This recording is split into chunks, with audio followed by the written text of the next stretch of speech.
जरांगे पाटील यांच्या आवाहनानंतर छत्रपती संभाजीनगरमध्ये ठिकठिकाणी रास्ता रोको आंदोलन करण्यात येते।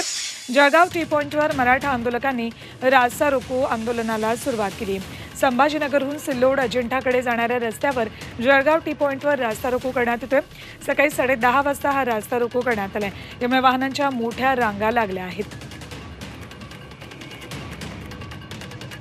आज सकाळच्या सुमाराला राज्यभरात ठिकठिकाणी रास्ता रोको करा आणि दुपारपासून पंचायतीसमोर आणि गावातल्या मंदिरांसमोर धरणे आंदोलन करा असं आवाहन जरांगे यांनी अंतरवाली सराटीतून केलं। त्यानंतर संभाजीनगर आणि पुण्यातही ठिकठिकाणी रास्ता रोको आंदोलन सुरू झालं आहे।